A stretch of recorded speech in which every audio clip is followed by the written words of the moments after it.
RRR cinema junior NTR and అలాగే Ram Charan craze ని next level కి తీసుకెళ్లిపోయింది. అందుకనే పాన్ ఇండియా ప్రాజెక్ట్స్ చేసేటప్పుడు కూడా అసలు డాన్స్ కి చాలా ఇంపార్టెన్స్ ఇస్తున్నారు ఈ స్టార్స్. ఎందుకంటే నాటు నాటులో ఒక స్పెషల్ గా డాన్స్ రికగ్నిషన్ తీసుకొచ్చిన సాంగ్ గా నిలిచిపోయింది వాళ్ళ చరిత్రలో. అందుకనే నెక్స్ట్ అప్ కమింగ్ ప్రాజెక్ట్స్ లో కూడా definitely super duper music directors dates ని కూడా ముందుగానే లాక్ చేసుకుంటున్నారు అండ్ డైరెక్టర్స్ సత్తా కూడా అదే లెవెల్లో ఉండేటట్టు మెయింటైన్ చేస్తున్నారు. రామ్ చరణ్ తారక్ తో సినిమాలు తీసే దర్శకులు మ్యూజిక్ డైరెక్టర్స్ విషయంలో నెక్స్ట్ లెవెల్లో ఆలోచిస్తున్నారు.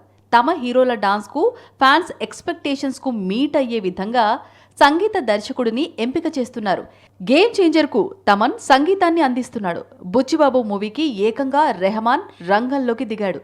ఇక ఇప్పుడు సుకుమార్ మూవీకి మరోసారి దేవిశ్రీ ప్రసాద్ మ్యూజిక్ డైరెక్టర్ గా లాక్ అయ్యాడు. తమన్ గతంలో నాయక్, బ్రూస్లీ సినిమాలకు సంగీతాన్ని అందించాడు. ఎవడు మూవీ నుంచి దేవితో చరణ్ కాంబినేషన్ కొనసాగుతోంది. రంగస్థలం పీక్స్ కు చేరింది. ఇక రెహమాన్ తో మాత్రం చరణ్ మొదటిసారి వర్క్ చేస్తున్నాడు. ఇక తారక్ సెట్ చేసుకుంటున్న ప్రాజెక్ట్స్ కు కూడా అద్దిరిపోయే మ్యూజిక్ డైరెక్టర్స్ ఫిక్స్ అవుతున్నారు. దేవరా సినిమాకు కోలీవుడ్ సెన్సేషన్ అనిరుద్ సంగీతాన్ని అందిస్తున్నాడు.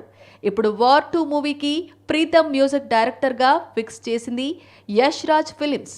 ప్రీతం అంటే బాలీవుడ్ లో ఎన్నో బ్లాక్ బస్టర్స్ ట్రాక్స్ అందించిన మ్యూజిక్ డైరెక్టర్. ధూమ్, రేస్, దంగల్ లాంటి చిత్రాలకు ప్రీతం అందించిన బాణీలు దేశాన్ని ఊపేశాయి. ఇప్పుడు ఆ మ్యూజిక్ డైరెక్టర్ తారక్ నటిస్తున్న వార్ 2కు సంగీతాన్ని అందించబోతున్నాడు.